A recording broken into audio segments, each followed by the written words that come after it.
बातमी आहे मनमाडमधून. मनमाड नगरपालिका खाली आज सकाळी 11 वाजता रिपाईतर्फे ढोल बजाव आंदोलन करण्यात आले. गेल्या अनेक दिवसापासून समस्त मनमाडकरांची इच्छा आहे की आमचे आराध्यक्ष दैवत छत्रपती शिवाजी महाराज व डॉक्टर बाबासाहेब आंबेडकर यांचा पूर्णाकृती पुतळा बसविण्यात यावा.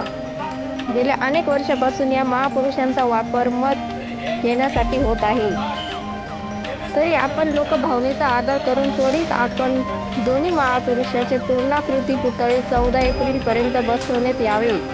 अन्यथा नगरपालिका प्रशासनाच्या टक्केवारी घेऊन बंगले बांधणाऱ्या कोणत्याही अधिकाऱ्याला गावात फिरू देणार नाही, असे पत्रकारांशी बोलताना ॲडव्होकेट प्रमोद आहिरे यांनी सांगितले. रिपब्लिकन पार्टी ऑफ इंडिया तर्फे आणखी तीव्र आंदोलन करण्यात आले, असे निवेदन नगरपालिका प्रशासन देण्यात आले आहे.